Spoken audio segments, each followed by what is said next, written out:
Hey everyone, welcome back to another episode of Basement Radio Arcade Podcast, or BRAP, as we're known. We have a great show for you this evening. We have a very special returning guest, somebody who is probably, I gotta say, the hardest worker in the business, and puts Thanks. out quality shows week after week. If you haven't catched or caught Breakfast with Boom, definitely catch that on Friday mornings. It's actually one of my favorite podcasts during the week. I love it because there's nothing else like it during the week. Thanks, dude. Yeah, man, definitely. Yeah. So without further ado, making his triumphant return, Mr. Boomstick XL. Boom! What is going on, man? Welcome back to BRAP. Oh man, thanks so much. Listen, first and foremost, publicly, I'd like to say congratulations on you guys hitting 1,000. I'm really proud and honored to say that I had a hand in that. I think that listen. I told you on the pregame, you're one of the first shows I listened to. So to be able to assist you guys on because like I said, as a content creator, hitting that 1,000 subs is so important to a show. And it really does, give you that sense of pride, and you feel like you're conquering. I mean, YouTube is so vast, and there's so much talent, and there's so many people with million subs. But when you cross that 1,000 line, it's such a big deal. And of course, when you asked me, would I be available to do the show? Well, I mean, without even thinking twice, I jumped right on. Yeah, and Boom, I just want to say something, man. We all of us here at BRAP, man, we really appreciate you putting us on the show that Saturday a couple weeks ago, and helping us get over the over the finish line at 1,000 subs, man. And we got there, and so we really appreciate you helping us with that. And like I said, man, you are a great ambassador of the community. Love the work that you do. I'd say you're the hardest worker in the business, man. I mean, every time we come on the show, man, it's like that list of topics. There's no one else that puts in that kind of work, man, and it shows, man. It shows on the product that you put out there, man. It's quality week in, week out, and that's not easy to do by any stretch of the imagination, man. So keep it up, man. It's just great, man. Love watching your content every week. I definitely appreciate it. Hearing from other content creators like yourselves that that say the nice things. It's definitely heartfelt for sure, and I definitely appreciate it. No doubt. And I did, everyone who's listening, please check out, if you haven't checked out Double Barrel Gaming yet, that's Boom's channel. Please check it out. There's a link in the description below. So please check him out if you haven't done so already. Hit the subscribe button. I don't think you'll be disappointed. Guy puts out great content. So without further ado, we have B Money. B, what is going on, man? What's happening, man? Another what, man? Man. Yeah, you know what? We got a lot to talk about today too, man. It's we're lucky that Nintendo Direct took place today. We'll talk about that a little bit later, man. But I think B, from what I could read on the DM, what I read earlier, it sounds like you're pretty. You thought they had a pretty good Direct. Yeah, man. I think it was a nice setup for the year. A lot of people been waiting for Nintendo to come out and give us some information. Because all we kind of got last year, or the tail end of last year, was the Smash Direct. So. I think they started off the year right, man, and it's looking bright from here. Yeah, I think so. I didn't get a chance to watch the Nintendo Direct live because I was at work, but I did read some of the articles that were written right after the Nintendo Direct. But I'll say this, B, I think Brian Altano's his reaction to the big Zelda news was actually really cool to see, man. Because I think that's why we game. When he saw that the Link's Awakening was being remade for the Switch, I think he got up and started clapping, if I'm not mistaken. He was, man. Even shed a couple tears, man. It was kind of funny because he actually had the T-shirt on. That's what he said in the video. What I mean? He had the Game Boy, the OG Game Boy. Oh, I didn't notice that. Awakening, on his actual T-shirt. So it was pretty cool that they actually announced it. You know what I mean? So. You could tell, it was a heartfelt moment for him and something special because I'm sure he probably has fond memories of that game. Yeah, and he had no idea too that was actually going to be announced. That's right. Wow. That's interesting. So, We have Forte and Slow-Mo Backslap will be joining us shortly. They are running behind. Our colleague in the South, Eric Jackson, has the night off. Big shout out to E Money. We miss you, man. We'll see you next week. And you know what, guys? I gotta say something. I admittedly, B Money, and you know this because we talked about this last week. I admittedly slept on Apex Legends. Man, we tried to tell you, man. You know what, dude? You're not the only one, dude. Listen, let me tell you something. I'm gonna have to, say it publicly out loud now. I'm gonna be wearing the "Mooch was wrong" shirt because during Crossfire, when they first announced it, he was like, "Man," I think he might even said it on Xbox Nation. This is gonna be a never was. It's gonna be coming on, and now all he does is play that game. Oh, he's hooked. Oh he's yeah, hooked he's hooked like crazy. Yeah, he was talking about it on the I forget the name of the podcast on Sunday with Crap Gamer. M&C Mornings. M&C Morning, thank you. He was talking about how hooked he was, and he was playing it right before the show. And it's funny, like he was a naysayer. Like, and we actually, it's funny, we talked about it in DM, and he's like, "Yeah, man, this is good." He's like, as long as I keep putting, keep the content coming, this could potentially have legs. And lo and behold, they're at 25 million. It's gamers. Crazy. It's crazy. In what, a week? In a week. Sure. Yeah. That is you know what? And you see, this is the kind of stuff that excites me as a gamer. Like, we didn't know that this game was coming out. And a lot of us, we know who Respawn is. We know the work they've done. I'm sure many of us were like me. I was kind of like, oh, come on, I wanted Titanfall 3. What is this free-to-play battle royale game? We have enough of those, And I was, I have my own bias because I'm a fan of PUBG.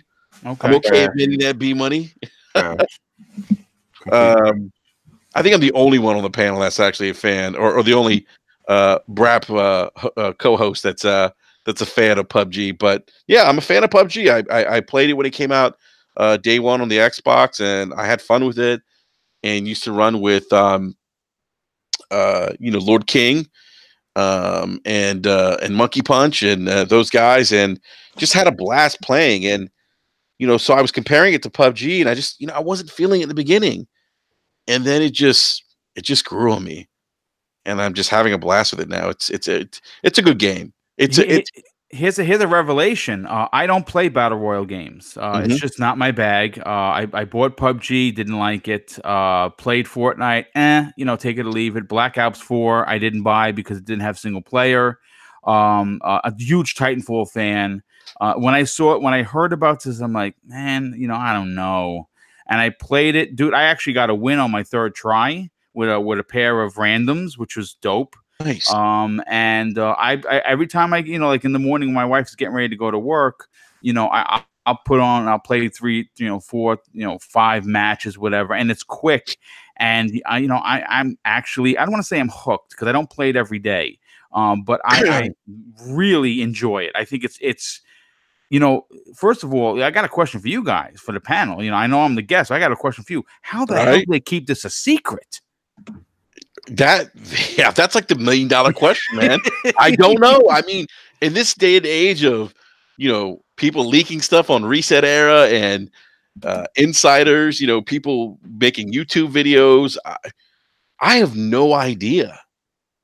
I mean, B, did you hear any rumblings of this, man? I didn't at all, man, which was pretty shocking. As we kind of got closer to the game releasing, which it released on that Monday, people were kind of spilling the beans a little bit and telling us what it was. Some of the EA game changers that I know were kind of talking about it, but other than that, I mean, like, nobody knew that Respawn was even working on a battle royale game. You know what I mean? And it just kind of came out of nowhere. No, we knew they were working on a Star Wars game, right? That's what everyone was anticipating.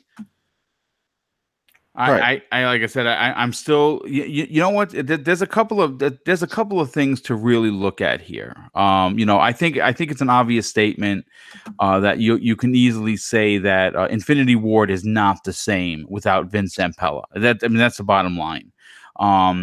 But what I find to be astonishing with this particular thing, first, we already talked about it. No one knew how they kept it a secret. Dude, whatever magic they used, other companies should consider doing this. And secondly, my God, it runs flawlessly. Like, it runs really good, and this is like right out of the gate running that good. Yeah, it really, and I was surprised for a free to play game. And of course, I'm coming off of PUBG, so maybe that's not the best game to use as any kind of barometer measuring stick for any free to play game. But yeah, you're right, Boo. I mean, it was like, wow, like it felt like a $60, AAA release.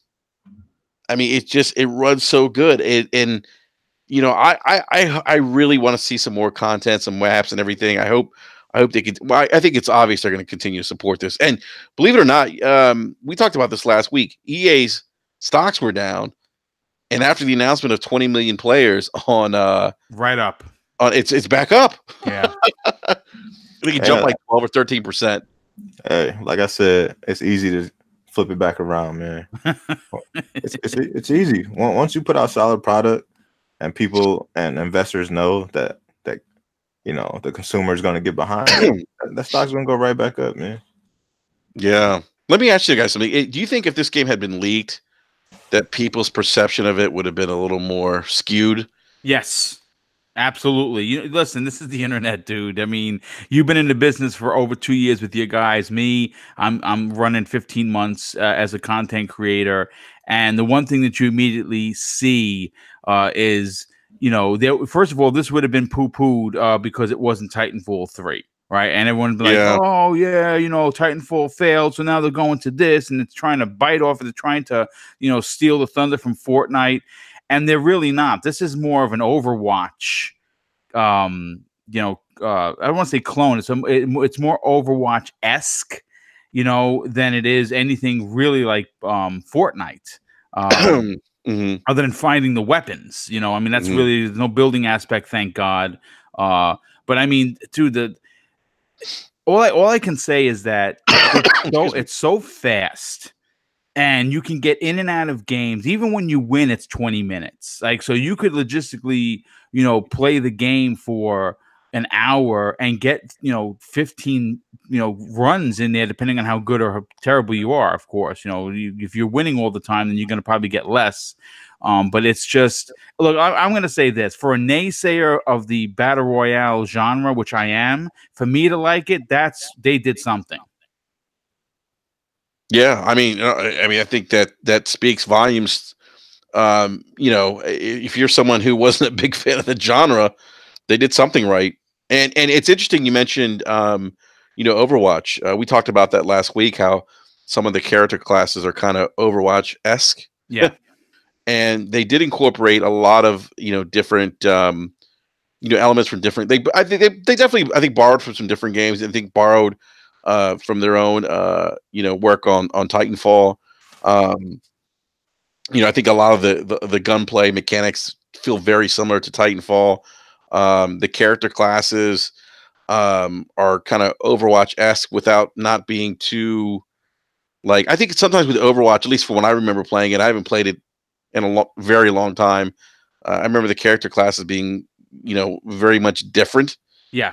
At least for me, it just felt a little overwhelming at times trying to learn all the nuances of the different characters. I feel like here you have different character classes, but it's a little more simplified. You don't have to like do 2 hours of research or anything like that on a character. But let me ask you guys something. Does this have the chance? I mean, at 25 million, do you guys think that this could be, I know this is a long shot. Could this be king of the battle royale games and maybe overtake Fortnite? I don't think it overtakes Fortnite. I think it's going to be, it's going to be 1A and 1B. I think you're definitely going to have the fans who are still going to rock out with Fortnite. I think Fortnite definitely appeals to more kids.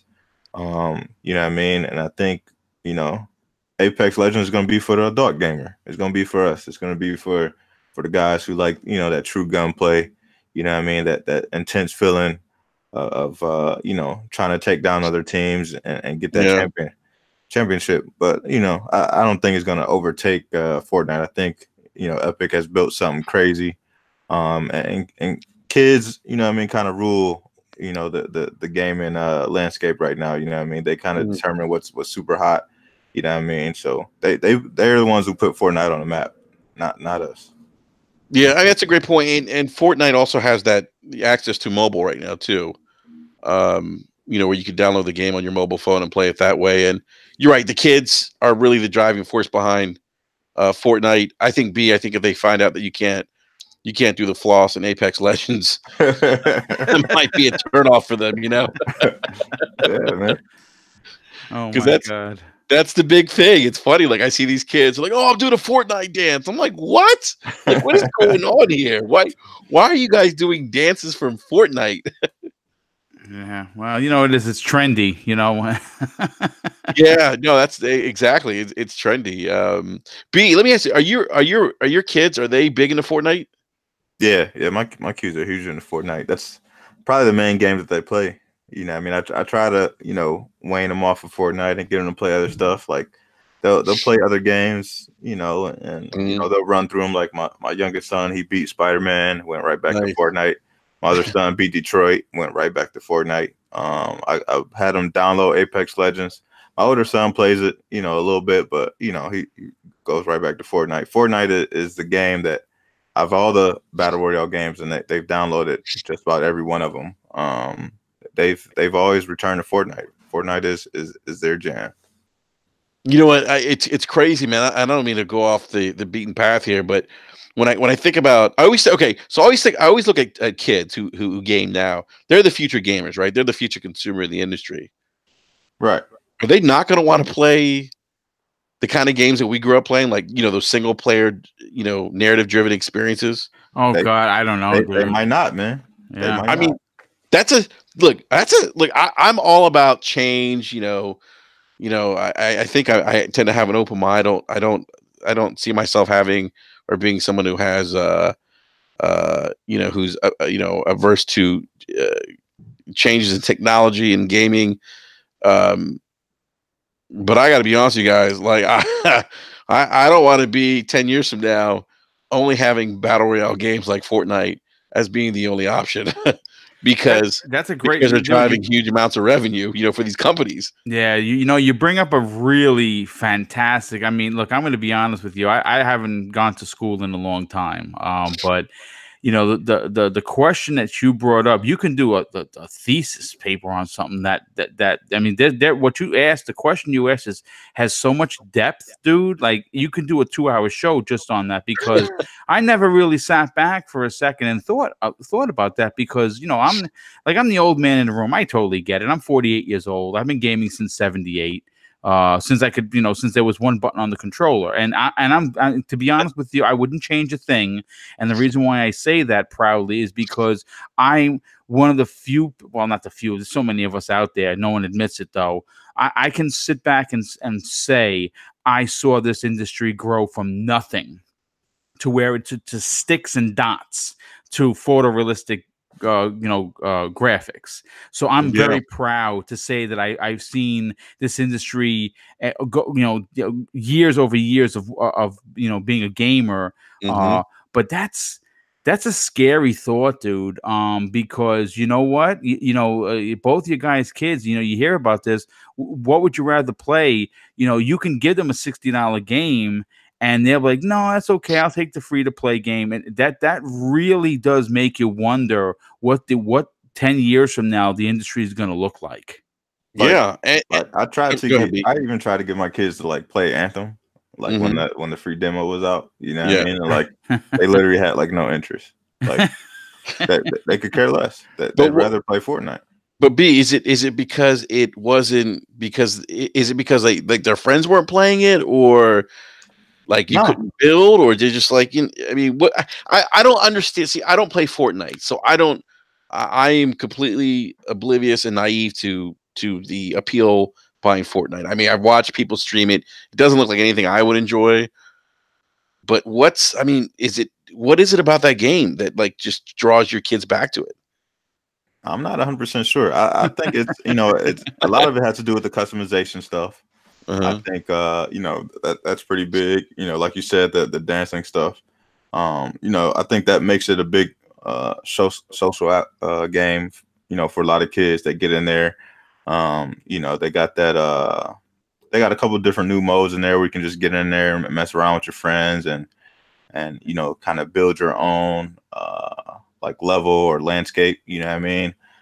So they have that where they can just get in there and mess around and not actually have to be into like a real match. So they have fun with their friends doing stuff like that, and for them, that's gaming. You know what I mean? They could care less about whatever the hottest new game is.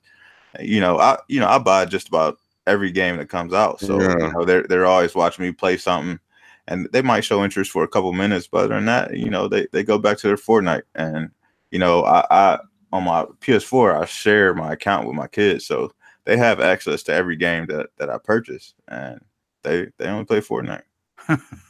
You know what? And I bring this question up because I do want to talk about the layoffs of Blizzard here in just a sec.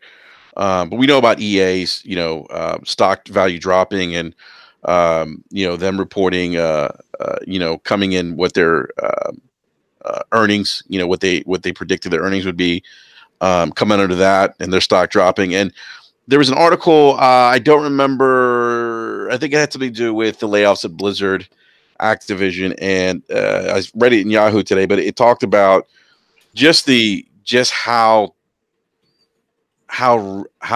risk averse the gaming industry is, and how you have a situation now where it's you have AAA games, you don't have any B level games anymore. It's AAA, and then you have like D level games. There's no in between like there used to be. And There used to be lots of levels. You're absolutely correct. Yep. yeah, and so with the AAA, it's like if you don't hit it out of the park for the start, you're screwed. Like you're the publisher, the studio is screwed. And they're kind of comparing that to, or that led to them comparing what's happening in the industry, and not selling gangbusters of these AAA titles, to what's going on at Activision Blizzard right now, and why they had those layoffs. Like, even though Activision said they had record profits, they still missed what they initially had forecasted. And so it's like, the article called it the Fortnite effect. Well, I mean, it makes sense, but you know what? Let me tell you what didn't miss a beat. The CEO getting a $15 million bonus for signing his name. Well, So you we know what I'm saying. yeah. So at the same time, it's let me say this. I don't know him personally, obviously. Bobby Kotick, I think that's how you say his last name. Same thing with Bobby Kotex. Yeah, well, no, I didn't say Kotex. I said Oh, I thought you said Kotex. Okay. I've watched him over the last, I don't know, 5 or 6 years, and I got to tell you, first of all, I do not like the man at all. You can see that numbers and digits are all that matter. People don't matter, and you're talking about these layoffs. When you say 8%, you don't think of you think of the single digit number, right? You say 8%. Well, 8% is not that big of a deal. But when you say 8% of a company, and you look at it, that nearly 800 people have now lost their jobs, coming off of a 2018 that had record profits for a corporation like Activision, not only is it a bad look, it's sickening as a human being. It's shameful. It is absolutely. Slow-mo, welcome, dude. I'm glad you're here. Hey, Yeah, guys. it is absolutely shameful. It's pathetic. One of the things I also have noticed is when tragedies, and that's what this is at the end of the day. I mean, no one lost their life, but it's still a tragedy that nearly 800 people losing their jobs in a climate where work isn't around the corner. The industry does step up to protect their own, and I've seen it time and time again, and it happened again. People from the initiative, people from the coalition, or from Sony, everyone's like, no, come, put your application in, send your resume in. We got work for you. So I'm glad to see that. But 800 people, that's a lot of people, man. I mean, I don't know. I think it's sickening when you hear record profits and someone getting a $15 million signing bonus for just signing their name. I wish someone would give me $100 for signing my name. Yeah, I mean, I'm with you 110%. Slow mo. I loved your tweet today this afternoon when you said Activision announces record profits and then proceeds to lay off 800 people, like WTF. Yeah. I and was pissed. I was really pissed earlier today. I really hate stuff like this. Sometimes you see people in the media or just people out there on social media. They like bang the drum for things, but they really don't care about. I mean, people can say what they want. When I read, like, I heard days ago that they were going to lay people off, and I was like, well, maybe I hope it's not true. And then when I realized, like, but didn't they have a great year? Like, why would they be laying people off? They're not going to do that. But then they did, and I'm just like, in the same speech, you decide to talk about record profits. You're going to lay people off. You should not have had record profits. You should have kept your people, and maybe you should have took a pay cut. Like, and I know where it's coming from. Say again, Enrique. I was going to say forfeit that $15 million signing bonus. I mean, exactly. Like Nintendo has done it before. And this is why Nintendo is revered in this industry, because they care about their people. Their people are more than just statistics and drones doing a job. They are actual human. They recognize they are actual human beings who have lives, and they care about where, how their life is, their quality of life. Like, like I've seen, and before I started working in IT, I was working in business administration, and I've seen so many times where you would see, like, and I will look at, like, the list of, like, the most the companies that were considered, like, the best companies to work for in our industry, and I knew their reputation. I knew the people who worked there. They loved working for those companies because those companies treated them so well. It was ridiculous. And you would see, like, in all these top 10 lists of, like, the worst companies of that year, which EA has been a part of for like the past decade, by the way. There's always the same themes with the companies that are on the worst list. The employees aren't treated well, and the employees are treated like they're almost subhuman. The customer, and that rubs off in customer service towards the actual consumers of the products, because we see the brunt of that when those employees are fed up and having to deal with, like, the frustrations of customers who are basically lashing out at employees who didn't make, those higher up kind of decisions. I've seen this so often, and it's just, it makes me sick knowing that Activision laid these people off just so they could try to hit numbers that their CEO said to their shareholders. That's what it all comes down to. Oh, that's exactly what it comes down to. They made promises to their shareholders for a particular quarter. They didn't meet the expectations of that quarter because they overpromised. That's on the CEO. When you go up there on the stage and you say, well, Destiny's going to sell this, and it's unrealistic. Whose fault is that? Is that Bungie's fault? Or is it your fault? Obviously, it's the forecaster's fault. It's the same way with when you say we're going to get a snowstorm and it winds up being a flood. You know what I'm saying? It's look. Let me. I saw an interesting article. I know it's not on the doc to talk about, but it has to do with it. Activision is actually blaming Bungie for the shortcomings of everything that's going on with Activision, and I find that to be laughable at best.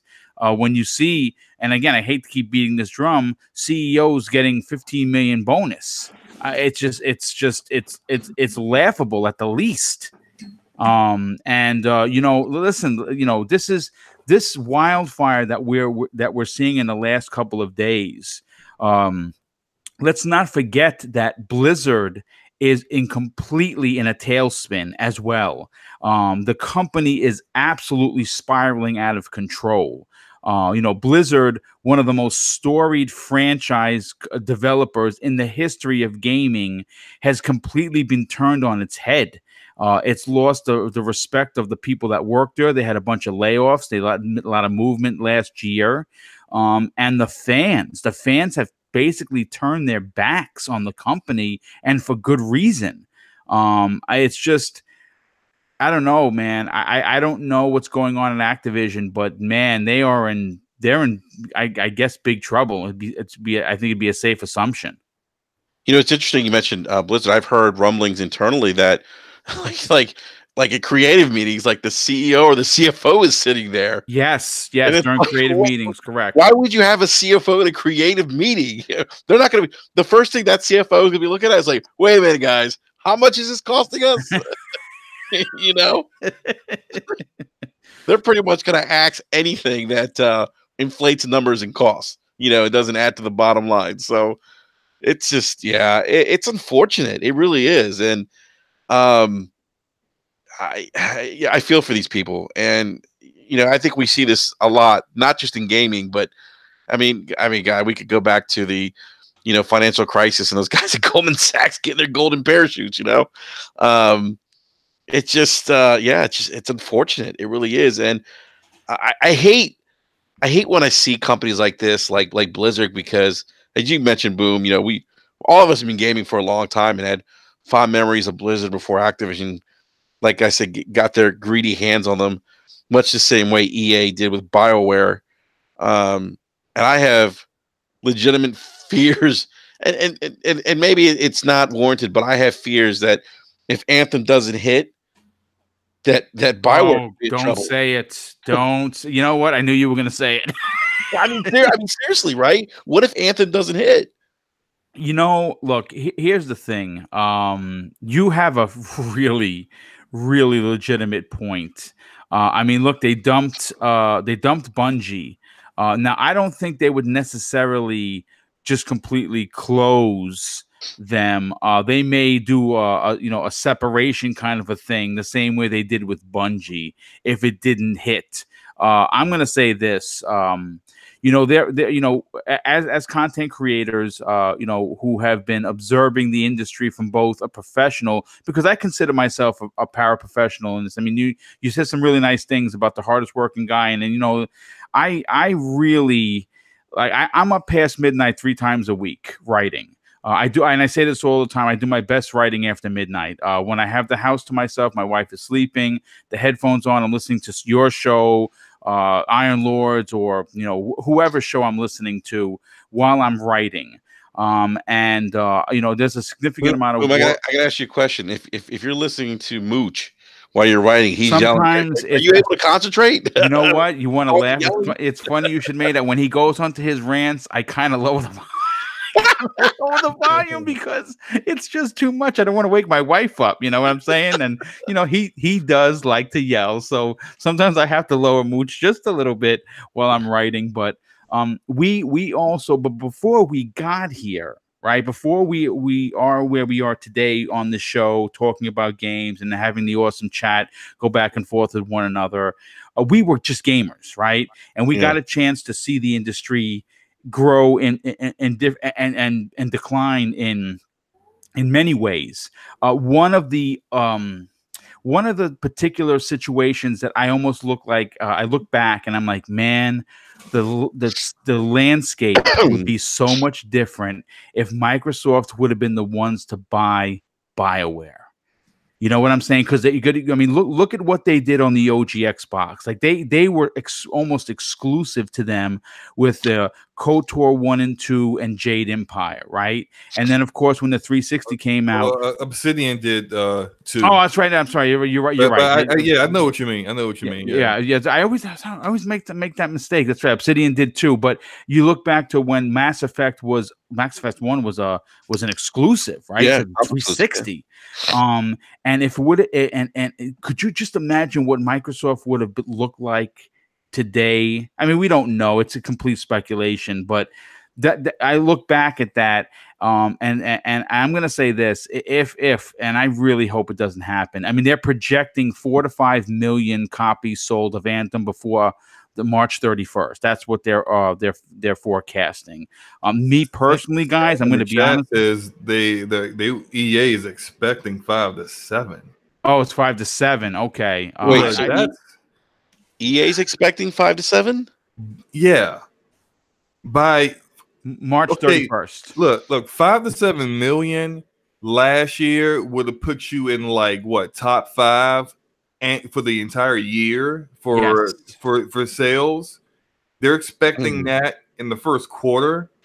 Like that's not even a quarter. That's literally it's half a quarter. Yeah, it's just under 6 weeks. Yeah, it's under 6 weeks. See, it's these kind of stupid expectations that get companies and something you said, Boom, about how like you hope it would end up being like a Bungie situation, but I really can't see that being the case if that happens if things go south with BioWare, because Activision never owned Bungie and they never owned the IP of Destiny, whereas EA owns everything. Yep, that is IP and all that is involved with BioWare, and so more than likely than not, they will go the way of Visceral, and then just close them down.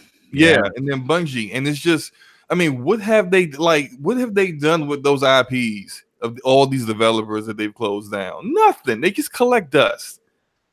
Well, maybe 5 to 7. I just told Sam that's aggressive, but now that I think about it, maybe 5 to 7 million.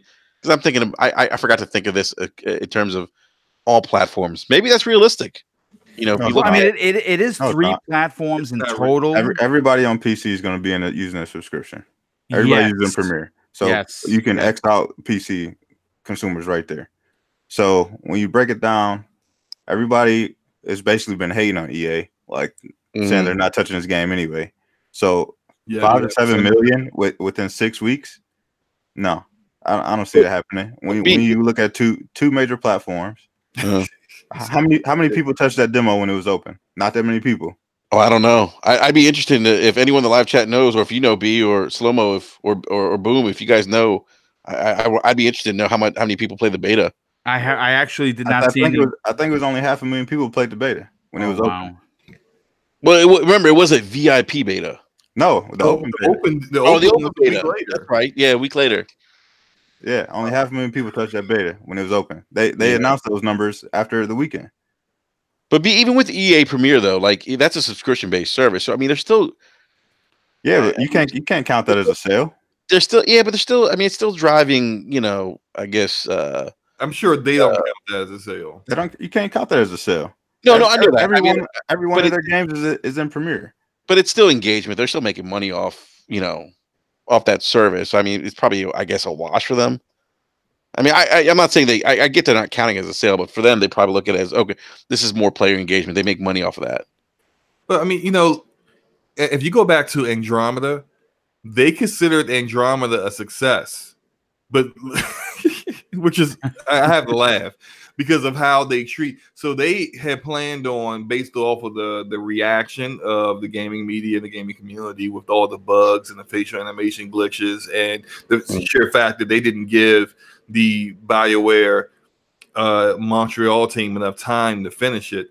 They had already kind of planned on shutting that Montreal team down, and they still sold the game with the marketing that they were going to do at the Quarian Arc DLC to come with it, knowing damn well there was no DLC coming. Within 3 months, that game came out and it was launched and basically shut down all in 1 quarter, and they sold 3 million. Wow, so that's 3 million on a disaster of a launching game, and basically just kept the skeleton crew around to do quality of life fixes and fix the bugs and make it so at least you could finish the game, and not get some of these game-breaking bugs that was preventing people from going further in the game. Now, that's Mass Effect Andromeda, a huge IP. There were people that already has a following. that already has a following. BioWare has a major following. There were people who were in the bag for that game, no matter what happened, because it's Mass Effect and because they love BioWare. Now, BioWare has got a little bit of a stain on their name. After that, this is a brand new IP. This isn't what BioWare normally does. So the traditional BioWare community, who is into their narrative-driven, choice-driven RPGs, all of them may not be down for a looter shooter. It's just way too much. It's way too much. What's the word I'm looking for? There's way too much uncertainty going on with this, and there's no way that you can do all that and say 5 to 7 million. Come on, not even in a full and half a quarter. They expect this game in 6 weeks to outsell damn near everything last year, but Far Cry 5 on up. And that's ridiculous. That's just you have unrealistic expectations on this game. And then in typical fashion with these big publishers, the game doesn't sell to what they had these inflated expectations at, and they blame the dev. They never blame themselves for making outlandish, claims to their shareholders. Yeah, they always blame the developer and say, "Hey, the dev didn't get a job done." So someone's got to take the blame, man. Someone's got to be the fall guy, unfortunately. Yeah. Go ahead. I'm sorry. I was gonna say, Sam in the live chat says he said that BioWare announcing new Dragon Age years in advance is to act as armor against EA. Facts, yeah. Yeah, they may have bought themselves some goodwill from the gaming community if Anthem bombs. You gonna shut this down? We got Dragon Age. Everybody want that, right? Yeah. You want that Dragon Age? Buy Anthem. Dangling that carrot. Oh my goodness. Well, I don't say.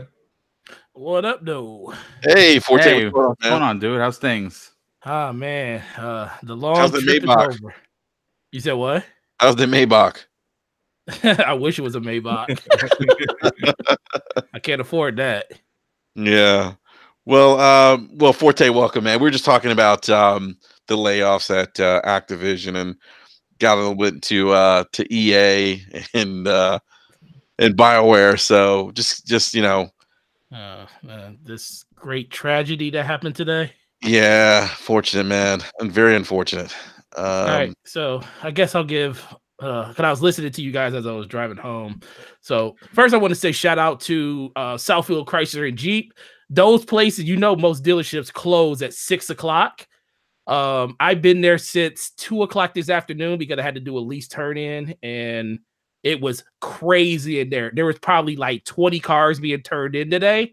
So, of course, you just got to wait your turn. But, man, they took care of me. They made sure. I told them, I said, dude, I'll just come back tomorrow. I already filled all the paperwork out. They were like, yeah, we just got to clean the car up, the new car. They wanted to detail it and everything. And I was like, no, I'll just come back and get it tomorrow. I said, no, man, we're going to get you tonight. And guess what they did for me at like 8:45? Because, dude, they stayed 2 extra hours to make sure this was done. And yeah, they wanted to get the sale. So, of course, that was another reason. But my man said, just because you've been here that long, come see us for your next 5 gas fills. We'll fill your gas up for the next 5 times. I was like, what? I will be there 5 times. They said, dude, we will top off your tank 5 times. That's nice, dude. You've been so dog. Shout out to those guys. Really appreciate it. Like, I want to see the gas coming out of the tank. I want the gas. He's got to push it into the lot. He's like, hey, boom, listen, do me a favor, help me push it out because I'm out of gas. I'm out of gas, bro. I got to get to the dealership.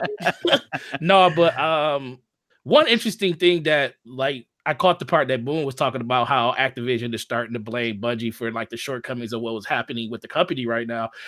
And I took a very hard stance on defending Activision against the things that they were doing for Bungie because I feel like Bungie's the one that signed the contract. They put themselves in that situation. Granted, the game would have never happened if they didn't do it, but I gave Activision a slight pass on that.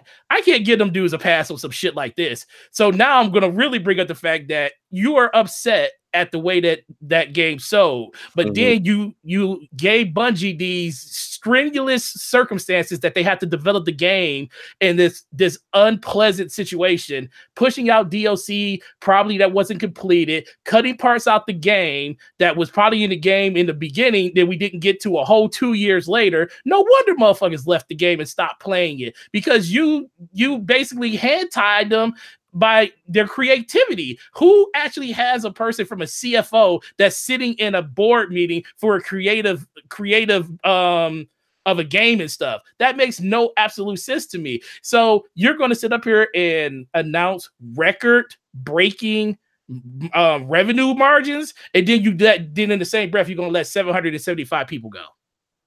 I just can't fathom what those people are going through, because I've never been through anything like that.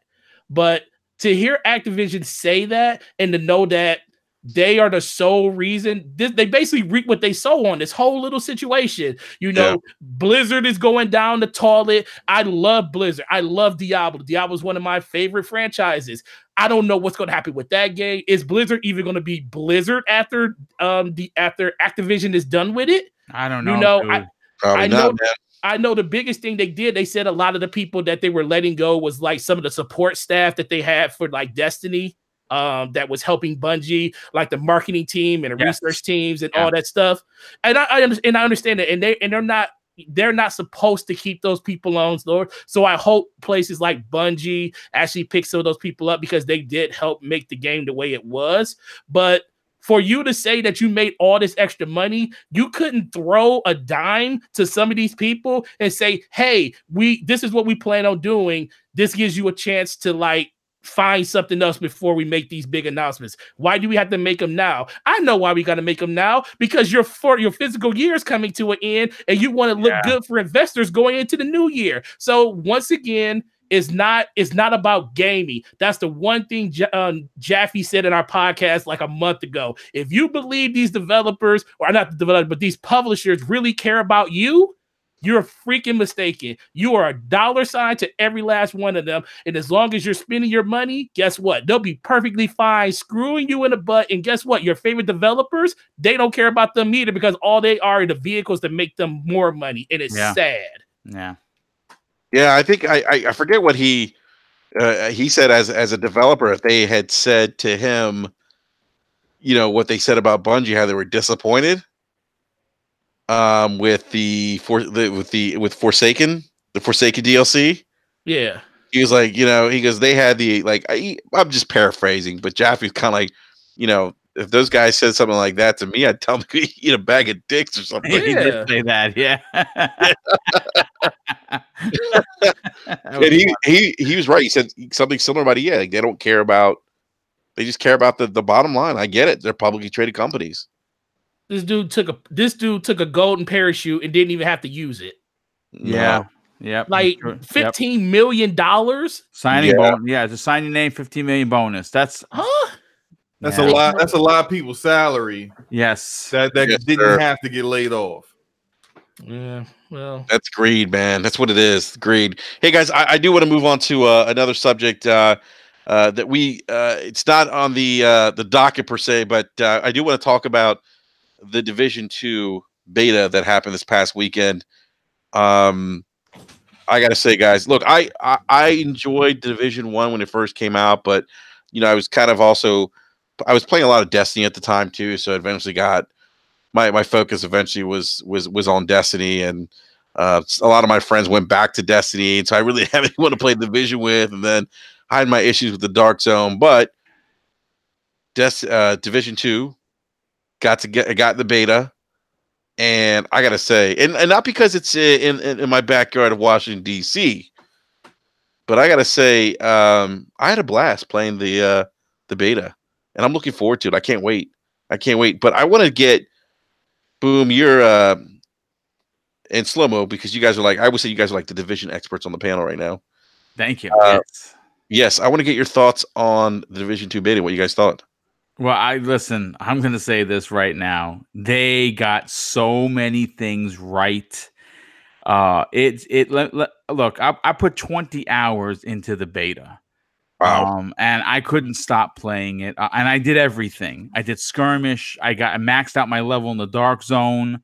Yes, I did get robbed and jumped a couple of times, got my shit stolen, got my stuff cut off the helicopter as it was being, taken out. It's just, those are the not fun parts of the dark zone. But it is, it is what we thought it was. You know what I'm saying? It's, you got to go out there and there's a, not only do you have the PvE aspect, and obviously, you're going in there with green and blue, gear, and everyone else is yellow, so they're all probably rocking gold gear, or at least at the minimum purple.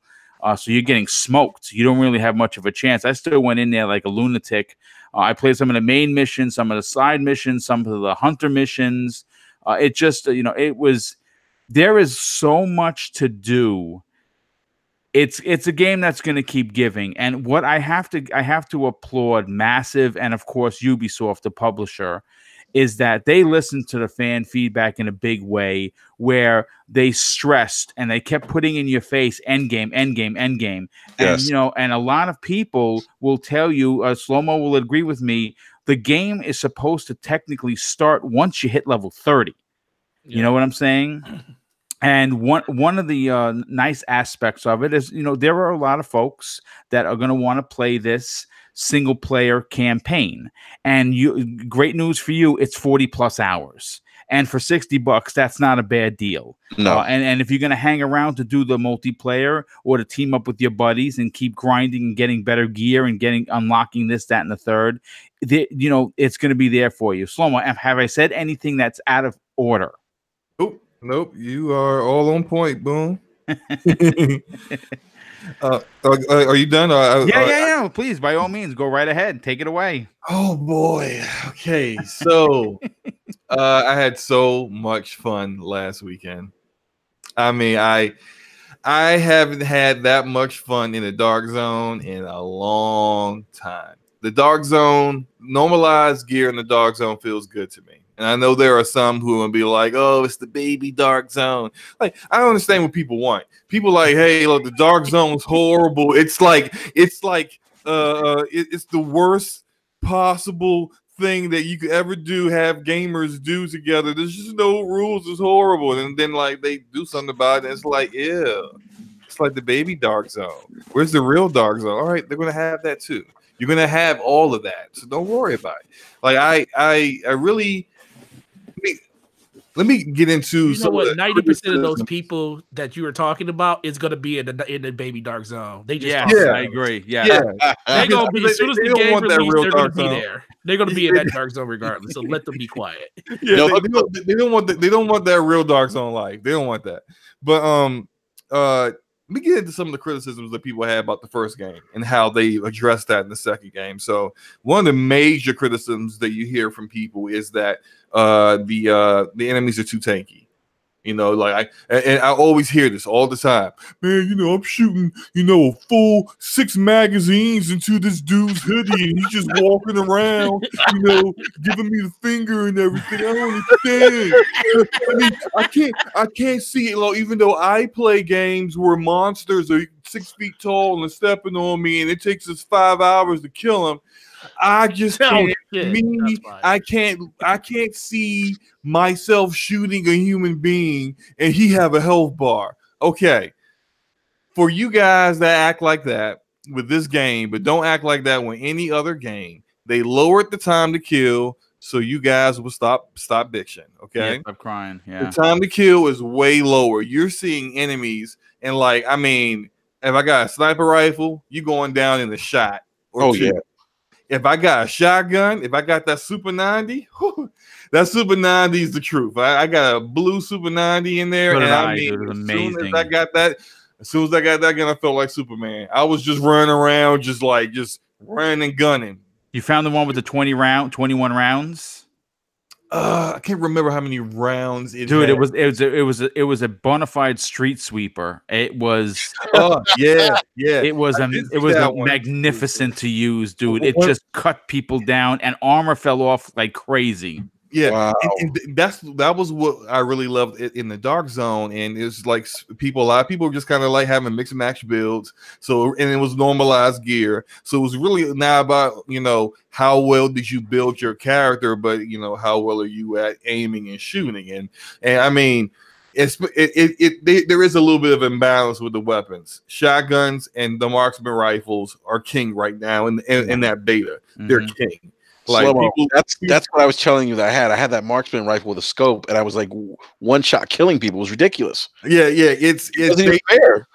Massive has addressed that. They said, "Don't worry, we're going to lower the damage level. We're going to try to balance things out a little bit. We're going to work on that because it was. I mean, I felt bad for some of the guys I was killing. I mean, not me because I wasn't dying, but I felt bad for them, But the settlements are. Is something that I think, and for people who played the first game, you'll be in an area in New York, and you reach the safe house, and then you talk to a guy, and he gives you the same tired, bland side missions to do. Yeah. And then you do those, and you do them really just to kick your levels up, so that you can be able to take on the story mission in that area or the story mission at the next area. Now they made it so we have settlements now. And those settlements have leaders and people who are just trying to survive, trying to deal with the gangs, trying to deal with all that other stuff that's going on in DC. And the side missions are actually a part of the narrative. You're helping those settlements build those settlements up the same way in the first game you would build up your base of operations. Well, in the second game, your base of operations is the White House. And as you progress further, those worthless ass JTF are at the White House getting things, spiffied up regardless. You're out there and actually in DC making change happen. And there are missions that you do that, like, we had supplies here, they stole our supplies. You go out there, you get that stuff back. These side missions are about as lengthy. They're about the size of the regular story missions in the first game, and then in the actual story missions are even bigger. So it's like everything about this game, I can tell they really took their time to realize, like they did something that I wish Bungie would have did with Destiny 2, which is the quality of life improvements they made for the first game. They made sure those things moved on to the second game, because it really feels like everything that's going in skirmish, the 4-on-4, the 4-on-4 PvP, the domination, all these modes that they added to the first game, they're all going to be there day one at launch. And it's like, yes, that's how you make a sequel. And what about Slow-mo? The calling for reinforcements. Yeah, that's the control points good. Right. The control points are awesome. Yes. I love those. Yes. Like, I mean, like the control points are straight up. A gang owns the area. I like that. It was fun. You roll up to them like, nah, I'm taking this, homie. You call the reinforcements. Flare up. Yep. You kill all of them, and then they retaliate. You kill the boss, then another boss shows up with more reinforcements, try to take it back from you. And if you beat them, then you get to go into their back area and get all that loot. Loot, and more loot, man. And the great thing about it is that as you play along, you keep playing along, those gangs will take back those territories. You got to keep going back and fighting for it. It's like a real war going on in DC. It's so smart. I love that part of it. Love it. Well, it makes through Division 1, like you used to go through the stores, you found the electronic parts, right? And you found the weapon parts and this, that, and the third. Now you're going through the world and there's a lot of loot all over the place and you're collecting all this stuff. You go to these settlements and you're like, hey man, hey agent, we're short on this. And you give it to them and you bring it up to 100. Oh man, thanks. We're going to be able to, lock down this thing. And you keeping them up to date will keep that as a point where you can, like, if you get killed, you can spawn on that point. And it's they've done so much to this game. And what's crazy is that this is just like you go into seven, you go into Baskin and Robbins and say, can I get that little spoon? Can I try out, Rocky Road, see what changes? That's what this was. This was that little baby spoon. This game is going to be massive, man. And I am so glad I am in on the ground floor. But now I do have to be fair. It's not all good. There's some things I got some concerns with. Chief among them is, man, is it buggy as hell. It was buggy, yes. The sound issue was big. Oh, the sound issues are terrible. Sometimes when you're shooting, like you shoot your gun and it's like the sound is dying. I feel like my speakers were about to commit suicide.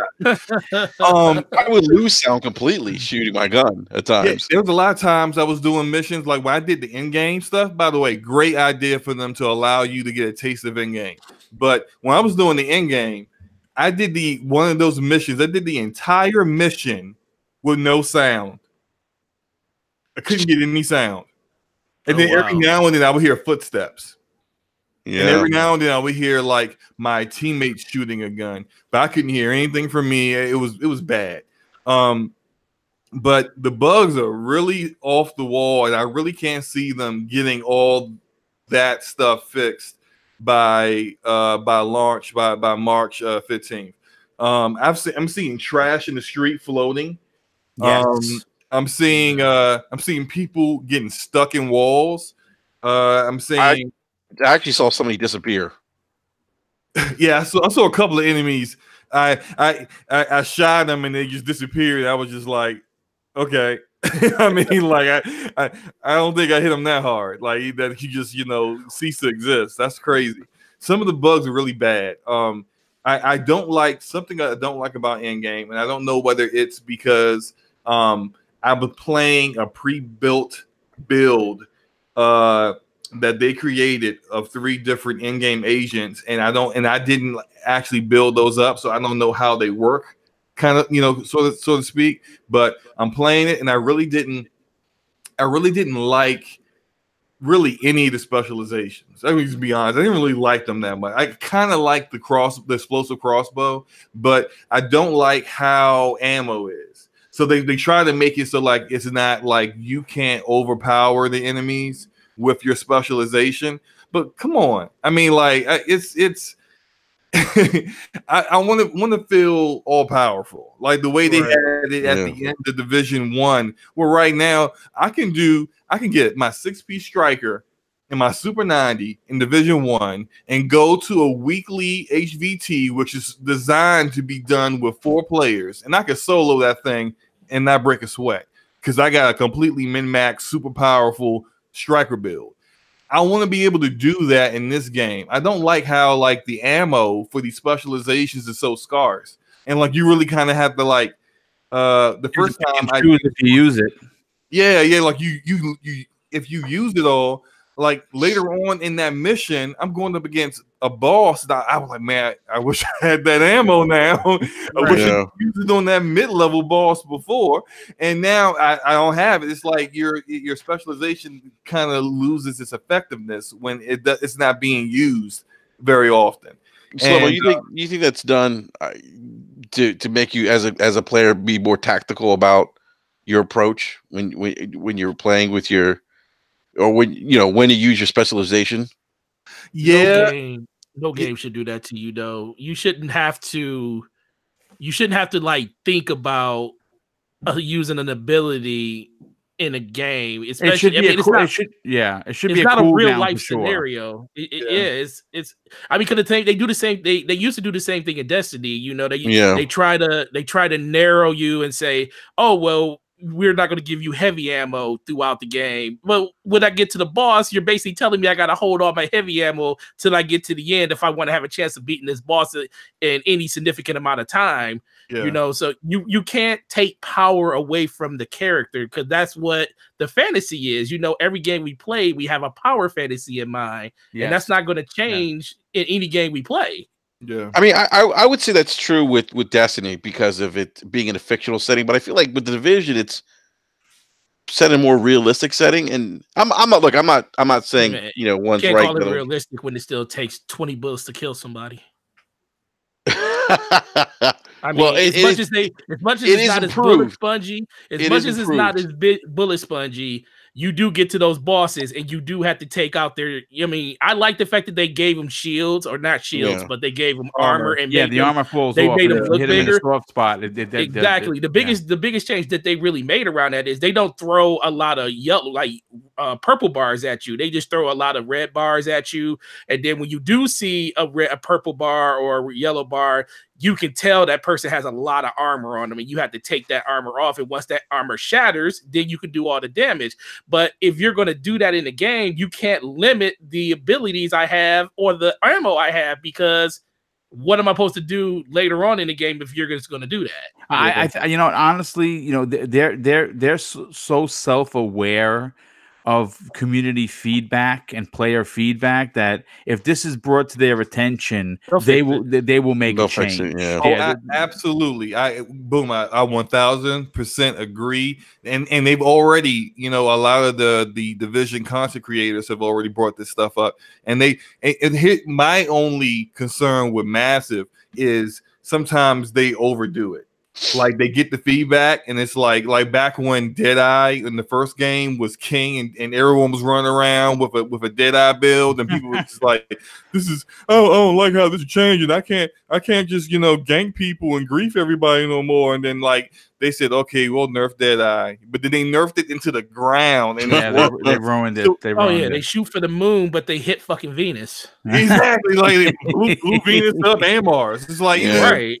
They go too far sometimes, and I don't want them to go too far. Like I like what I played, I loved it, but I don't want we need small changes. We need a lighter touch. We don't need you to just hit it with a sledgehammer and just destroy everything that you worked on. Polish it, basically. Yeah, yeah. And I and one other thing, I played Skirmish, and I had fun with Skirmish.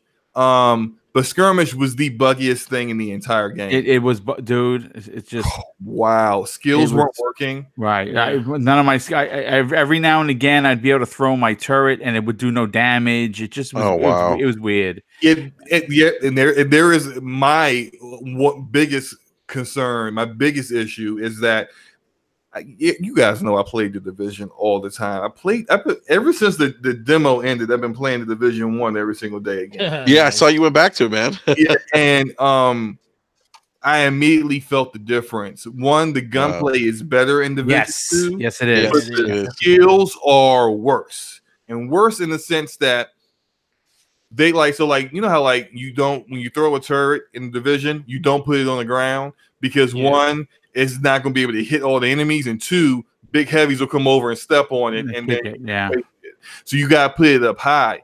But in the beta, I'm trying to plant it somewhere, and it's like the the arc thing is just like all over the place, and it's just like, can you just sit? I'm spending so much time trying to place my turret instead of shooting my gun that I'm really not helping my teammates at that point, and very easily. And I went back to the first game, and I'm doing a legendary mission in Amherst apartment, and I'm just throwing my turrets. I'm just throwing everything. I'm putting down my support station, which is in the second game, but still. And it's just like everything works. Out of curiosity, dude, what build did you run in the first division? Oh, everything. Oh, you literally all 13 gear sets, and they're all min max. So I run everything. Jesus, yeah. I ran a Firecrest and Lone Star. Together. Yeah. I was using Firecrest last night. I love setting people on fire, and I like having thousands and thousands of rounds. Yeah, and then you get that 50% chance that the last half of your magazine is going to do like double RPM. Those sets are good. I'm big. When I run with randoms, I use either the Reclaimer, which you guys may have saw in my clip on Twitter, which is a good reason why I use Reclaimer, because when you run with randoms and they don't know what the hell they're doing, and they do stuff like decide to chase a hunter into an apartment and get completely curb stomped, I'm sitting there in cover, and I just drop my support station for them to all crawl back and get back up. So I use Reclaimer, I use Tactician for skill power, damage, and then I also use Striker. Those are the ones I use primarily. and then but I have a build for all the rest of them regardless. Nice. But that kind of build diversity, I want to see that in the second game. And with the specializations, like I see how now, like they now have like military brands where you stack up on brands and it gives you additional abilities. There's going to be like gear sets. Those will be the gear sets in the second game, and you can see kind of like a particular brand may give you additional health. But then you can keep stacking them and keep stacking that health that can really, you see the real potential there for a lot of different builds. But again, like when not having a recovery link to get everybody up in hard situations, they took that kind of stuff out and they add the specializations in. I don't really kind of see how the specializations at this point are like a worthy replacement. Yeah, not if you can't use them. And once you're done using them, you're stuck. Then that would definitely suck. Yeah, and this ammo, you go to an ammo box and you don't get replacement for your. Oh, that pissed me off about that. Yeah, that was pretty bad. I was like, I get a grenade. Are you serious? Yeah, it's like what happened here? Are we going backwards? Yeah, that was a low point for me too. That was not good. But overall, I can't wait. Can't wait to play it.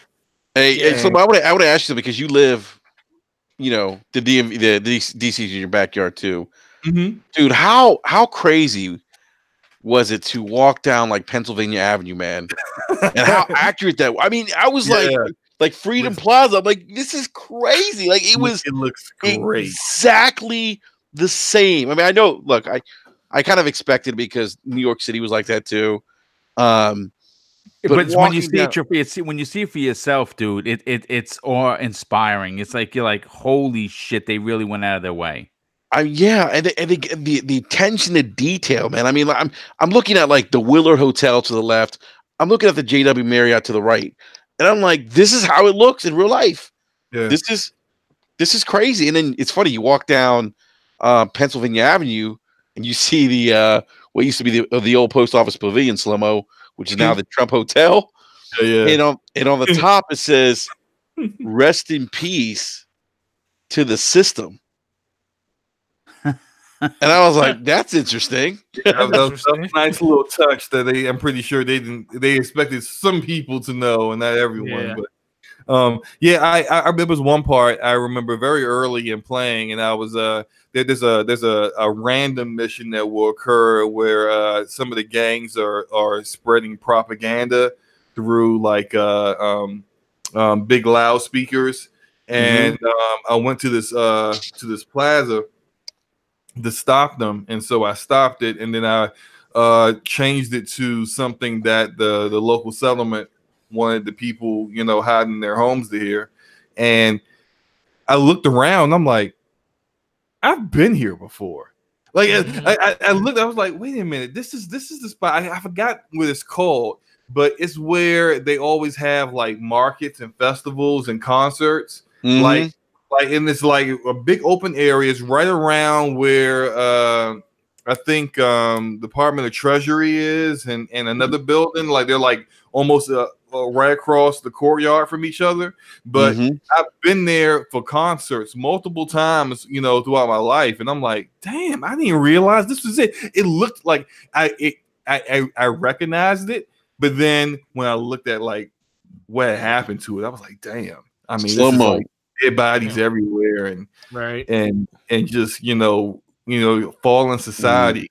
It was wild. It's a crazy experience. Yeah, and it's wild to see DC like that. That's the other thing that kind of blew my mind. Like, wow, this is DC in this post-apocalyptic setting, Yeah. And I kept thinking to myself, like, I wonder if they're going to open it up further to like the Southwest waterfront, where Nats Ballpark is. Like if they'll go up that far, or if they'll go up like Northwest. Like I was thinking, like, damn, if they have Ben's Chili Bowl here, that would be insane. Insane. I did try to make it over to Capital One Bank Arena. I got murdered. I crossed the line. This guy it was bad. It was bad. I was like, okay, I'm not going back. I'm not going back that direction anymore because I wanted to go to Chinatown to see what it was like, and I could see they did have the because in the corner of Capital One they have the like what are like the big screen TVs or whatever, the what do they call them? I don't know, whatever. Big, Jumbotrons. Yeah, jumbotrons. They have them outside the arena, and you can actually see them. They're actually on, which is pretty cool. So. Yeah, I'm really looking forward to the missions and all the combat that's going to go down around the Smithsonian. Yes, I really can't wait to kind of see that. And Lincoln Memorial. Yeah, the Lincoln Memorial. Yeah, their attention to detail, and I'm going to bring it back to Division One. When you are in Times Square and you come across that little small precinct. Yep. It is 1-to-1. I didn't work in that precinct, but I was down there for overtime many times to muster up. That little precinct is in New York, really? Dude. That's a real. I had no idea. Look, when I first saw that, I was like, "No way in hell, this is really." It's a substation. It is right in Times Square. It has only a handful of dudes that are assigned to it, but usually when we have details, where when we used to do when I used to do the overtime, right after 9/11, they had us down there. We would go there to muster up, and that's dude, it's spot on, man. Yeah, it is. I mean, you're right, Boom. I mean, I remember having gone to Times Square and see that little station there, and seeing it there. When you see it, you're like, oh, wait a minute, this is crazy. Like it's 1-to-1. Yeah, it's great. It's pretty awesome. Yeah. Hey, B, did you get a chance to play the beta? Yeah, I got a chance to play it. Hey, what were your thoughts, man? Oh, it's day one, man. It's Tom Clancy, so I'm there. Nice. What day is it? Day one for you, man? Oh yeah, no, day one. I mean, I didn't get a chance to play it as much as I want to because Apex still took over my life. I played about 9 hours of it. I was in a party with Slow-Mo for one of them, and the one thing I already played Division 1. I put over 600 hours into that one, so I already knew I was going to be into it. The biggest thing is I just like how it looks like it's going to respect your time a little bit more. I feel like everybody knows that Division didn't start till you hit 30 in the first one. I like how it looks like you'll have a myriad of things to do to get you to whatever they want you to get to. And then the fact that they actually showed you the end game, they actually incentivized you to say, hey, even when you're done with all this leveling, this is the stuff that you're going to be doing long term. And just to get a chance to see a little bit of that really hyped me up. I was like, oh yeah, I was getting ready. I was like, I almost did what Slumbo did, jump back on Division just to look at some of my old builds and stuff to like see what I can do with them and everything. And but then I just went back to Apex Legends. I say, well, I got to get this out of the way. I only got a month to play it until this game comes out. You went back to the crack. I went back to the crack, but seriously, the fact that this game literally took me away for like a good 8 to 9 hours, and it was refreshing just listening to Slow-Mo just geek out about the game in a party as he was doing it, and listening to him like show people around that never played the game. It was pretty cool, and I definitely am looking forward to just leaking up with you guys and going in there and just mobbing on people or just taking it easy like 90% of the rest of the community in that baby dark zone that everybody say they're not going to go to. Right. But you know what, I just thought about something when Forte mentioned in-game. That mission that we did in in-game, because like when you do the in-game part, it's just one mission. You can't do one mission, yeah. That mission does not open up until you complete the main campaign. And that's what I like about it. Yep. They already got stuff ready for in-game. Already got story content ready because that new faction that comes in. Yes. It doesn't even appear until you finish the main story. So it's just my hat's off. My hat's off. Dude, I'm wondering, Slow-Mo, if that other faction is all X-Division agents, dude. I wonder too. That's what I would say too. Did you guys see the recordings from Aaron Keener? No, I didn't. So there's at least 2 recordings in the beta of if you one was near in the back alley somewhere. Well, I think one of them was at the end of a mission. I can't remember which of the main story missions it was, but I found the recording, and he's like, in typical, rogue agent Keener fashion. He's just talking shit. He's like, he's like, yeah, you know, I'm here. I know you guys think I'm gonna like tell you what my plan is, but do I look that stupid? No, like he's a like basically at the end of the record, I'm like, I can't wait to shoot this dude in the face. Like every time he says anything, he's like, you know, he makes you want to like really go after that guy. So hopefully we get a chance to actually fight him this time, because in the first game you don't really get to encounter him at all. So no, yeah, I'm sure we're gonna come across him for sure. So the one thing I want to ask you two, Boom and Slow Mo, because you guys dwarfed pretty much everybody that's probably listened to this in Division time, compared to the first one. And like you said, Slow Mo, people left, they came back. 1.8 did a lot of good things, but then people still didn't stick with it. Do you think that what you played in this game, I know the hardcore, most of them will probably come back and still play it, but what do you think about new people? Do you think it's going to be just as inviting, or do you think that it's going to pretty much be up to the hardcore people to like really promote this game to get other people back into it? I think it's going to get some people to come back to it and give it another shot. I think overall the beta was received well overall. I think they alleviate some of the concerns that people had with the first game as far as bullet sponginess and some of the in-game concerns, because you know when you finished the first game, there was nothing to do with Dark Zone, and that's it. And that was it for a long time. And then they came out with Falcon's Lost. It was beyond broken. And it allowed everyone to just get all this overpowered loot, and just really, it was bad. Just bad. And it seems like they have learned from their mistakes. I think a good number of people, a lot of people who don't normally say they like looter shooters, are saying they're excited for this game.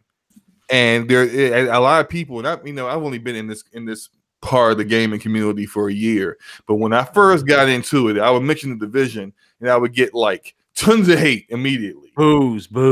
Yeah, and some of these same people are like, I like this game. And so I'm like, you know what? They did something right. I don't know exactly what it was about the first game they didn't like, but something in this beta or something they're showing, or maybe it's for people like Gaming Addict, who's like, I'm down for the Division because they talk about 8-player raids.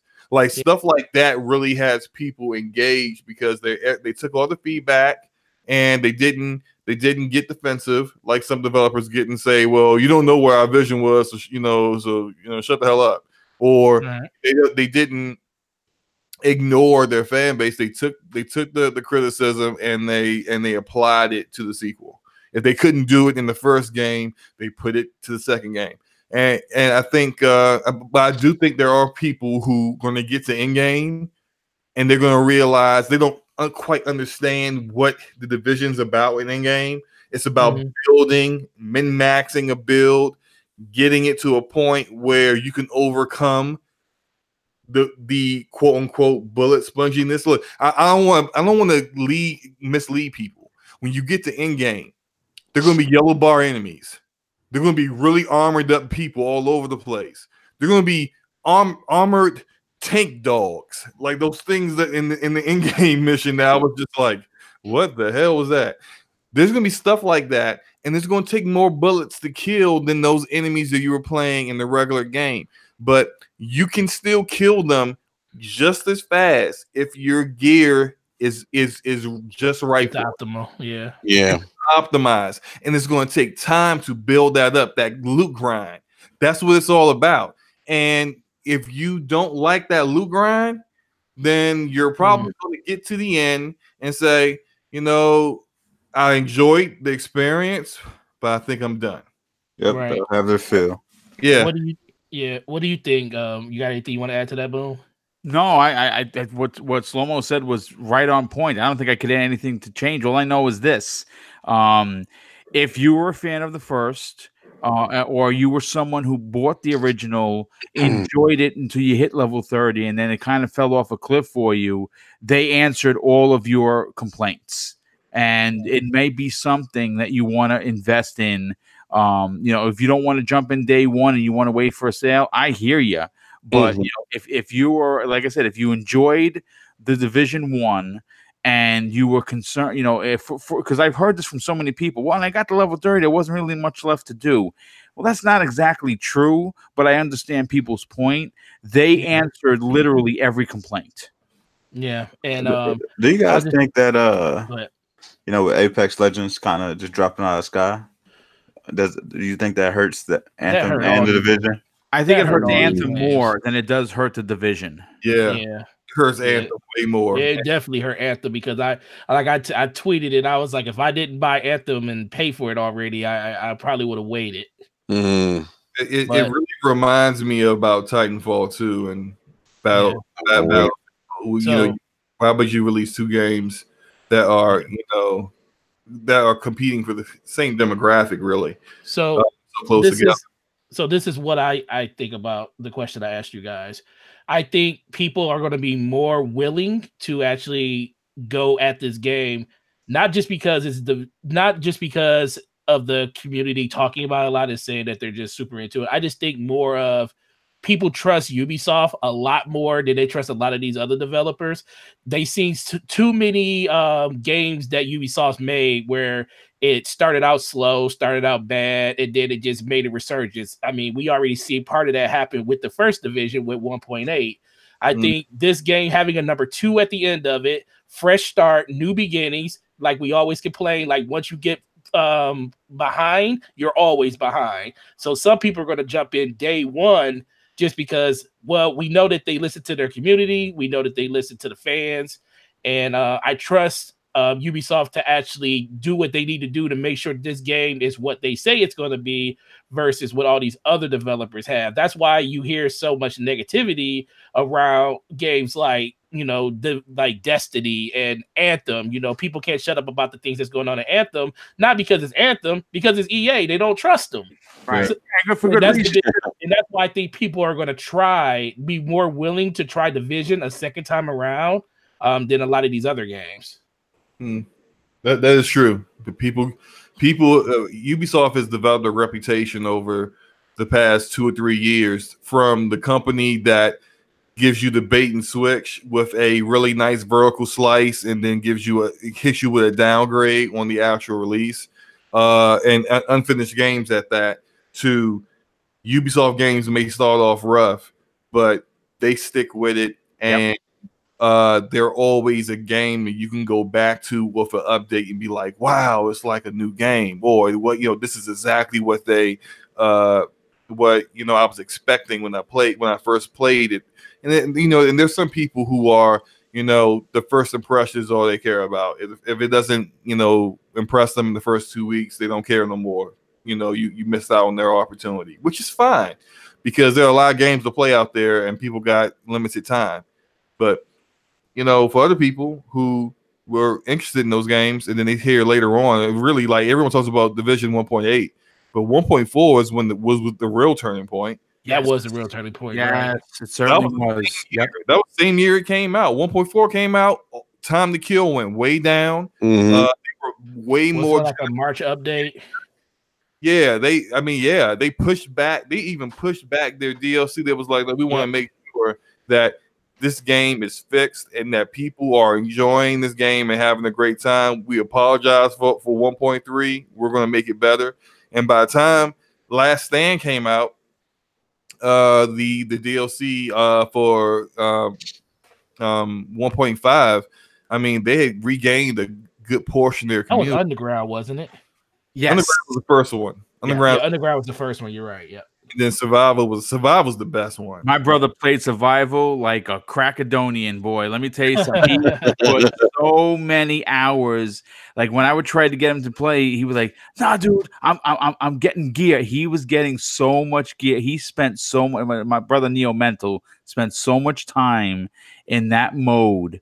I would like to see them bring that back. I don't know if they could though, unless it's going to be like a tropical rainstorm as opposed to a blizzard. Oh, well, it's the DC area. In the summer, the humidity can make you feel like you can't go outside without that. That's funny. It's funny you mentioned that because when I walked down the storm, I'm like, "Yep, DC summer. It's a DC storm." Yeah. Yeah, so like, yeah, I mean, they could do some different things, you know, with it, instead of, you know, just the dead of winter and some blizzard and you're gonna freeze to death. You know, they could do things a little differently. I I'm not surprised that they don't have it ready at launch. Just some things you can hold off on like that. So yeah. What do you think about the 8-man raids? I'm all for it. I'm excited about it, actually. I hold judgment on them because I don't want to get excited because they don't even want to call it a raid. But Right. They're not going to call it a large incursion. They're going to call it something. But I have to say, teaming up with 7 of your buddies, it's going to be fun. Yeah, that's great. I think it'll be blast. Fun. And you know what? The builds that you guys are going to see, that's where the game really kind of, I think it removes itself from everything else. Because think about this for a second. You know, you're going to go with 7. It's going to be 8 of you guys, or 8 of us, let's just say. And we're each going to bring in gear sets, you know, that work with the entire group. You know, you're going to have 2 medical guys. You're going to have 2 heavies. You're going to have 2 guys with shields, you know. So the possibilities of just, man, it just, as a fan of the game, it just excites me what we're going to get in the future. Yeah. I could see it being close to like the last incursion, Lost Signal. Yeah. Lost Signal was probably the one incursion they had that was the most like a raid, because each section of it you had to kind of figure out what the solution was to get past that part. And sometimes you had to switch your skills. Sometimes you had to pull out a ballistic shield for certain parts of the area, just because that's what was needed to complete the section. And it was really, really different than the other incursions, which were at some parts DPS checks, and then other parts just basically, can you survive all this damage, like in Clear Sky, to get to, you know, hit a button. Or can you deal with 15 waves and Falcon Lost? Yes. Yeah. How many times could you get burnt? Yeah, right? Dragon's Nest. Like, how long can you survive getting burned while pressing a button at the same time as your teammate? You know, it's little things like that that weren't nowhere near on the level of a Destiny raid, but they were still enjoyable, and I enjoyed them because they were much shorter than a Destiny raid. You could do one in like 45 minutes to an hour, but 8-man raids, I'm expecting that to be like 3-4 hours to go.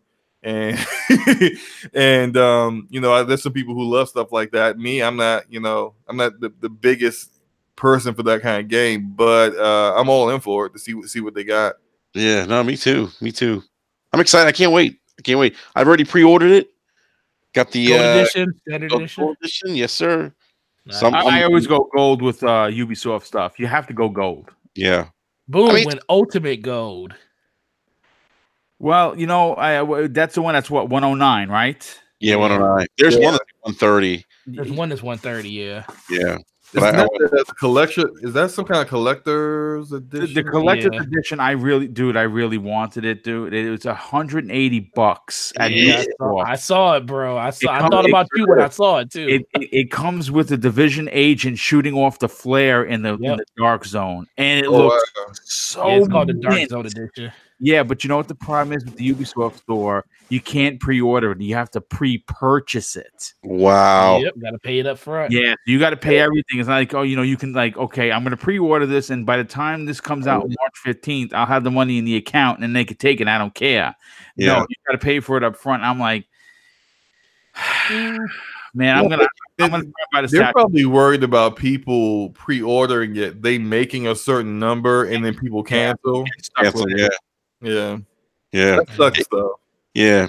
Hey guys, I do want to get to the last topic. We're not going to get to Sony, but because that was I know that's been kind of talked about to death, but I do want to get to the Nintendo Direct. We're not going to talk about Sony at all. Nah, you know what, man? Because Slow-Mo's looking forward to that. We ain't gonna talk about Leighton and his lies. We're not gonna talk about Leighton Crawford. You know, I just had to get that in there real quick. My bad. Call him out on Reset Era, saying, "No, actually, that's not true. They told us no." No, I do want to get to Nintendo Direct because that happened today, and I didn't get a chance to watch it, so I was at work. But I think Slow Mo, you watched it. Forte, did you check it out? Nope, I was in the dealership. That's right. Never mind. Yeah, I watched it. Boom, you watched it, and then I think B Money, you watched it, right?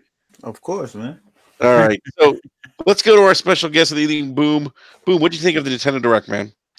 Well, I'm gonna say this. There were so many highlights. Third party is in full effect for the Nintendo Switch. Yes, I understand a lot of the stuff has been done before. Seeing Ninja Theory's game finally get to the Switch, it's a big deal, not just for me as a fan. I bought it on both. I bought it actually twice on the PS4 and then of course then on the Xbox One because I'm such a fan. I wanted to support Ninja Theory, but seeing that game look as good as it did on the Switch, it just blew my mind. Obviously there were some real super highlights. I don't want to steal anyone's thunder. The one for me that completely just blew the doors off of this was Astral Chain by Platinum. Holy shit! Did that game look absolutely incredible? I mean, that is so. Listen. Classic Platinum. Yes, there you go. You took the words right out of my mouth. If you're a gamer who's been gaming for a while, you know people's work when you see it. And I heard Platinum was doing something, and before that P came out, I'm like, that's got to be a Platinum game. And I jumped up out of my chair in excitement. They had a lot to show. The one letdown, my God, the one announcement that I wanted, and I know we're gonna get it, but Nintendo, my God, please stop teasing me. You're killing me. Is the Metroid Prime trilogy? I want that so badly. I can't even say so. Lots to like about what they showed. This was a real strong way to start 2019 for Nintendo. I'll leave it at that. Yeah, I definitely agree. I think a lot of people have been waiting for Nintendo to say something. Tail end of last year, we were getting whether Smash Directs. So to kind of hit us off with a couple unannounced games in there, that people definitely weren't expecting. Like, no one expected Hellblade to be coming to the Switch. You know what I mean? That's a very nice surprise. The new Platinum game looks amazing. You know what I mean? That was a great surprise there as well. You know what I mean? And then, them actually digging into Fire Emblem, which, we thought it was going to be coming this spring. It's getting pushed back a little bit, but it's going to be well worth the wait. So I think they start off the year right. There's still a bunch of notable stuff that wasn't in this direct.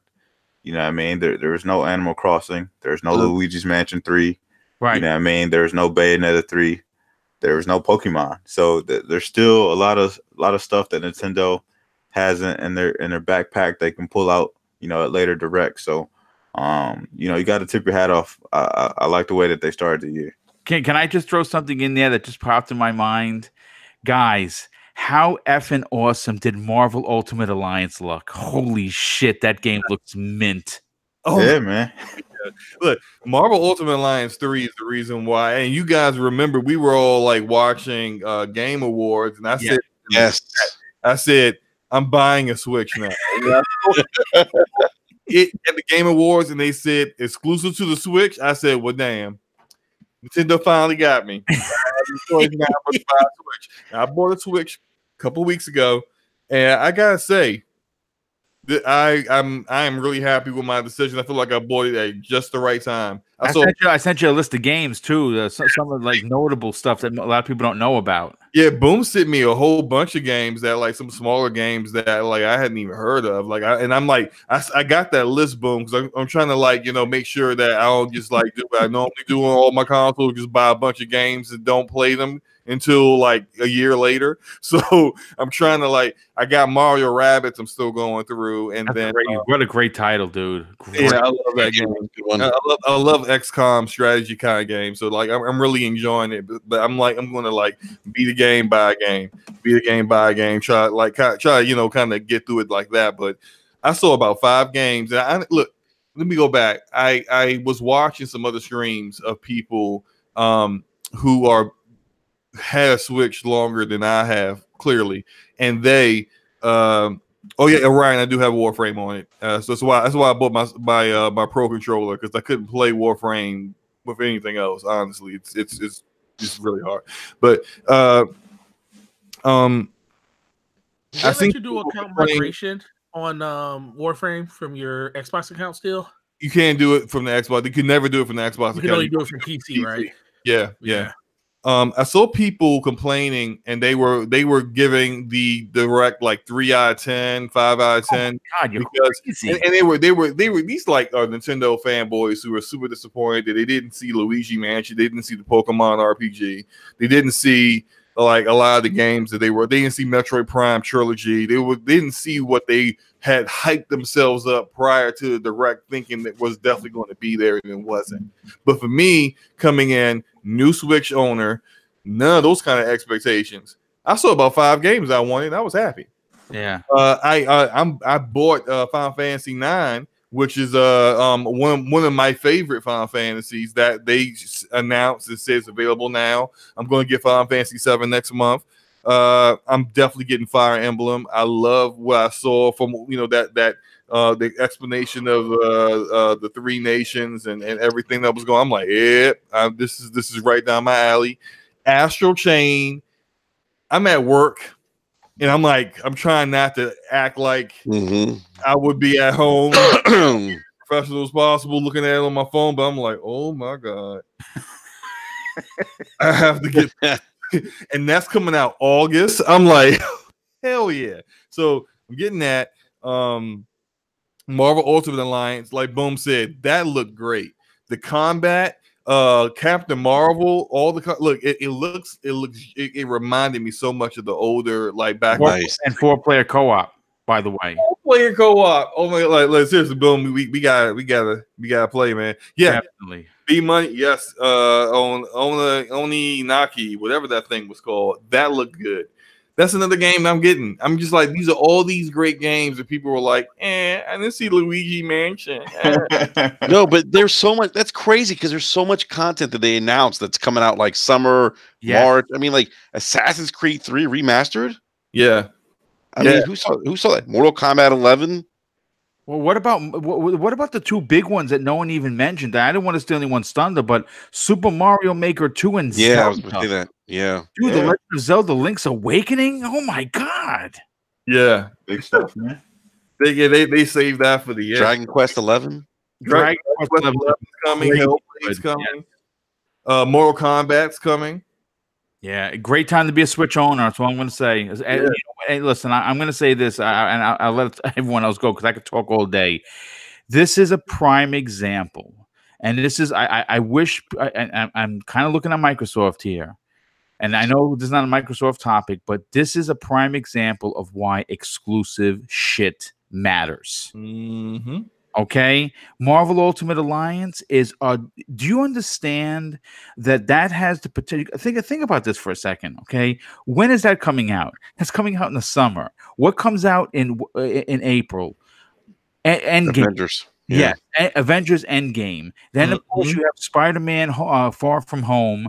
Well, don't forget Captain Marvel in March. Yes, you got next month. You got Captain Marvel. Dude, this is gonna kill for them. That game is Marvel. The MCU is so hot right now that having that as an exclusive, I want you. I'm if I'm walking the plank, tell me because there's sharks down there, so I'm gonna get eaten up if I jump. This has the potential to be a system seller as big as a Mario or Zelda game because it's Marvel, because it's exclusive to that console. Yeah, you're right. That's what I said. When everything on Nintendo sells. So we talked about this when Spider-Man was coming out for the PlayStation. It wasn't going to benefit from, the Avengers and look how well that game did. I mean, like you guys said, the MCU is hot right now. Yeah. I mean, it's printing money.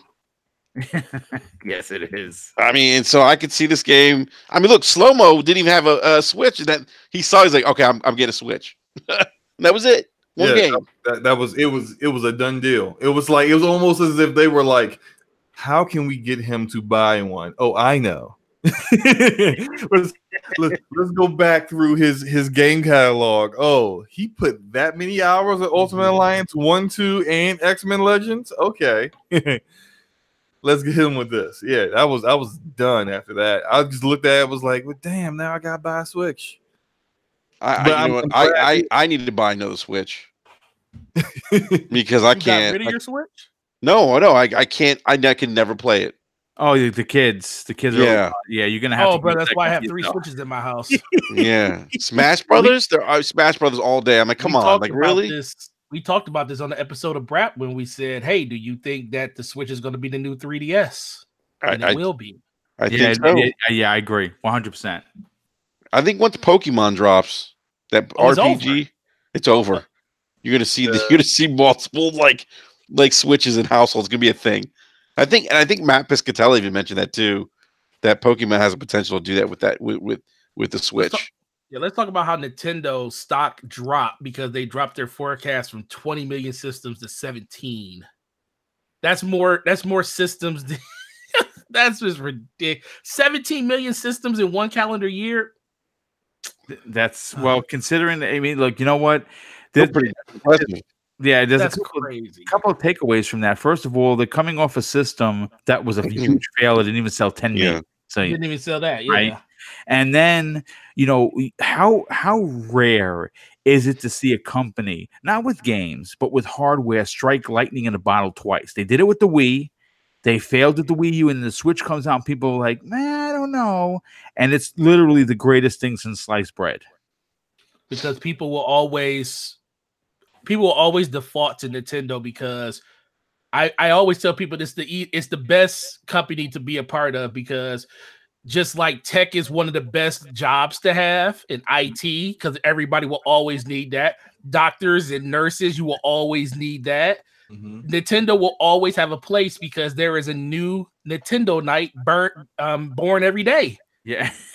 Every day there's another one born. My nephew Tyler is one of them. Thanks. And 15 of them and 15,000 are born on New Year's Eve. So yeah, it's and now, well, you're right. And now, if you look at like things like the NES Classic, a lot of kids are getting their hands on that, and they're getting their first gaming experiences on Nintendo. Mm-hmm. Yeah. Well, man, they know what they're doing. Tonight, well, as I was getting my kids into bed before I jumped on, me and the wife were asking my oldest. He's going to turn 9 on the 22nd. Fun thing about that, this kid was born on 2/22 at 2/22. Really weird. Wow, that's funny. You play that lottery, bro? Yeah, play those numbers. Powerball big right now. We asked him what he wanted for his birthday, and ever since I got the Switch, he's been like, he wants the Switch. And I'm just like, but you got your 3DS. I don't want that no more. I'm like, oh, yeah, that's he wants the newness and the hotness. Yeah, so now I'm like on the hunt for a used Nintendo Switch, which is like looking for a unicorn with a rainbow coming out his ass. And I found one. Like I got this one place called East Starland, which is right near my job. And I signed up for an account and I put in for the Nintendo Switch. Like they'll notify you if they get one, and all they deal with is like used stuff. I got the notification they got one. It was 2:30. I said, "Bet I'm about to buy this right now." It was gone. I get to the cart, gone. Yeah, 30 seconds. I just got the email. Did you say $230? Yeah. Damn. I was going to buy it right away and then just be like, "Hey, look, I got this. I got a Switch." Tell my wife I got the Switch for him. Wow. Hey, Forte. Are the Switch is still flying off the shelf, man? Yeah. Okay, I'll put it like this. He's like, yeah. I'll put it like this. Switch sells more than Xbox and PlayStation at this point. Hardware has slowed down a lot since, because everybody, spent all their money. They spent all of their hedge funds to get all these systems during the holidays. So it slowed down a lot, but we'll see it pick back up because people are starting to get their tax returns. So it's going to be really interesting to see if this whole everybody needs an extra Switch in their household thing really stacks forward, because A lot of people bought Switches over the holidays with the thought process that they only gonna need one. I guarantee you there's going to be a bunch of people that's going to be showing up over the next couple of months saying, man, I can't, my kids are killing me. I need to get another Switch. They're not sharing. And it's going to happen. Nintendo, the only way they can hit 17 million systems in 1 year is if people buy multiple ones for the same house. Yeah. And that's how it's going to happen. I bought 3. So that's a real possibility. That could happen very soon. 2 or 3 Switches in every house. Well, if you have kids, you have to, and what, you got to remember this: if you have kids and you are a gamer, which a lot of people on this panel are and have, you need, because if you want to get down with Bayonetta 3 and they're snatching it out of your hand because it's Pokemon all day long, you're shit out of luck. That's true. Shit, even my 4-year-old wants a Nintendo Switch. Holy moly! Look, the thing is, they done so well with their release schedule for their games. Some people will go on Twitter and clown them and say, "Oh, there haven't been a major Nintendo title over the last 6 months." But BS money. Yes, yes. There is so many games that launch in that eShop that you probably don't know about that really drives the service. And then the biggest thing is people always they discount this. Nintendo games, like their first party games, they don't have a shelf life. I mean, they like when Smash Brothers comes out, Smash isn't just going to sell for 30 days. It's not going to sell for 60 days. It's going to sell for 360 plus days because everybody that walks in the door is going to want that game. And if they don't want that game, they're going to buy Zelda, which was a launch title, or they're going to buy Mario Odyssey. And I am a firm believer that everybody that buys a Switch should own Mario Kart, because to me, Mario Kart is probably the best game on the Switch outside for racing games. So it's always going to, their hardware will always sell software. So their games don't have an expiration date. So they can print money and bring out games at a very even pace that no other console can, because we kill Microsoft, we kill Sony when they have 6-month droughts. Nintendo have a drought. Oh, it's fine. I'm still playing Smash Brothers from like 7 months ago. That's true, man. That's a great point. That's a great point. Hey, real quick, I just want to throw this out to the guys. Did anyone see the 90s Super GP that's coming out for the Switch? No, I didn't see that. No, dude, I'm gonna send it in the DM. It is like the best version of Daytona or Sega GT from the arcades. What? Yeah, dude, it's called 90s Super GP. I'm gonna send it in the DM. My God, I don't know when this is coming out, but it looks so dope. I need to check that out. I'm gonna need you to send me a list of games, Boom, for the Switch. yeah. I've sent you the same. Dude, there's so many good games. He's got like a dozen or more. I need that. They're all good. I look at the eShop, but once you start scrolling through it, the list is so freaking long. There's a lot of stuff that you can check. Yeah. Well, gentlemen, we actually are at past the 11 o'clock hour, so we do need to wrap up. But hey, I want to give a big shout out again, a big thank you to Boom for joining us again. Boom, always a pleasure having you on, Brat, man. Let everyone know where they can find you, and when you guys go live on Double Barrel Gaming. Yeah, well, listen, first of all, it was awesome. This was a great show. It was always great hanging out with you guys, because you guys are gamers, right? So we just talk games, and it's kind of like just hanging out with your bros, and that's what I really enjoy being on this show. If you want to follow me on Twitter, it's at Mr. Boomstick XL. That is my gamer tag for PSN, for the Xbox Live. If you go to my YouTube channel, which is Double Barrel Gaming, it has my Switch information there if you want to friend up over there. And when I first started out in YouTube 15 months ago, I did a lot of videos, and I kind of moved away from that because I like being behind the mic. I feel I'm more alive, and I do a better service to the community. So I do a lot of live content. Currently, I'm running three live shows per week. One is on Wednesdays. That's Gaming News at Noon with Salty and Boom, and that rotates 1 week on my channel, 1 week on his. Then on Thursdays, we have the Xbox Factor podcast. I teamed up with the Welsh Gamer.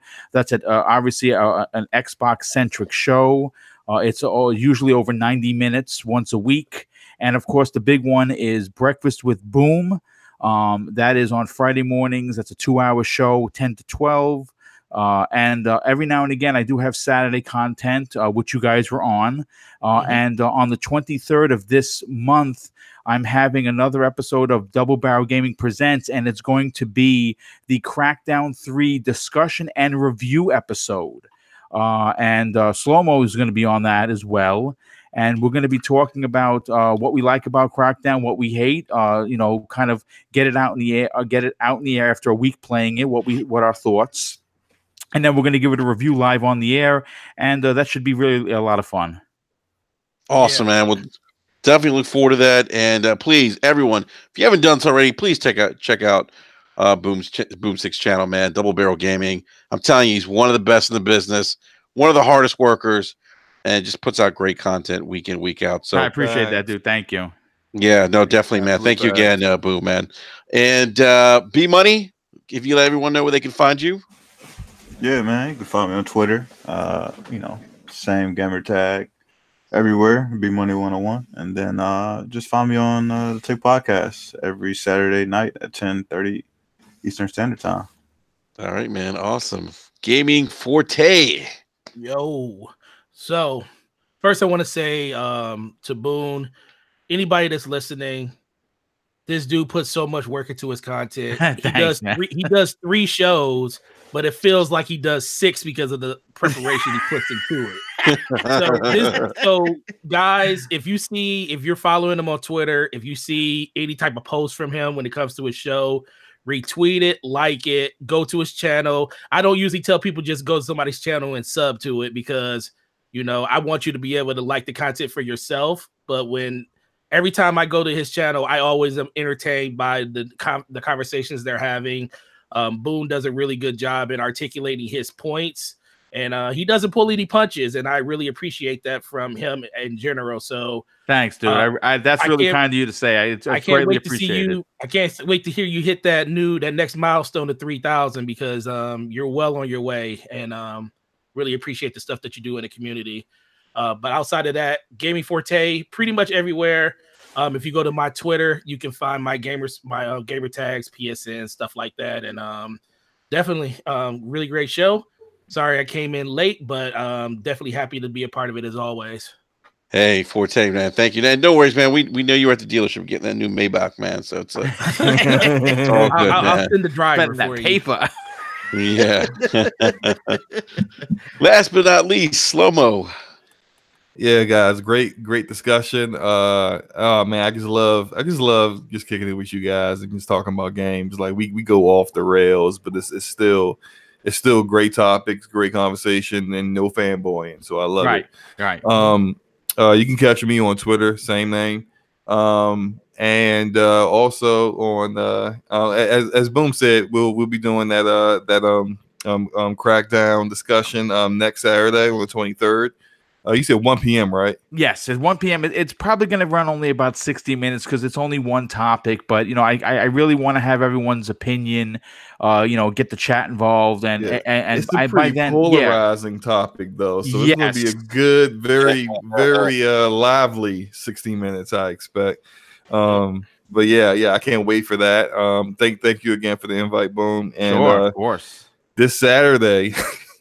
This Saturday is going to be Scumcast, and it's going to be as raw as ever. I think it's going to be a little bit more lively than usual. I'm going to take a break away from Anthem to listen to this. Oh my god! So we're going to be getting into Sony and Sean and Sean Layden. We're going to be getting into Crackdown. It's going to be a lot. It's going to be a lot of stuff. Yeah. Check us out, the Ash and Lucan channel, and that's it. All right, man. Awesome. Well, I may or may not be streaming Crackdown 3 tonight. I did get a review code. Nice. Yes. So I'm going to be playing it. Stream it. Do it. Yeah, I don't know. I'm just honestly, guys, I'm tired. So I may stream. Do it. Yeah. Maybe 20-30 minutes of the single player. Do it. Pull the trigger. Yeah, and, we'll see though. We'll see if I stream. It's going to be on the Basement Radio Arcade's Twitch stream channel. If you go to Twitch, you can find it, Basement Radio Arcade. And I don't know, we'll see. If not, definitely tomorrow. But I do plan on putting. So Ryan Landon said, "Do it." I do plan on putting a review together as well because it's definitely a game that's I think Slow-Mo said it's been kind of, I guess, controversial, or it's been something's been debated quite a bit. But I'm interested because of I have been somewhat interested in the game because of its some of the development hell it went through, and now that it's finally out, I'm just curious to see what what the final product's like. So we'll see. But on that note, everyone in the live chat, thank you again for stopping by. We'll be back live again next Wednesday at 9 p.m. Eastern Standard Time. Again, big shout out to everyone on the panel. Boom, thank you again. And everyone have a great rest of the week. We'll see you guys next Wednesday. Peace. Nice. Peace.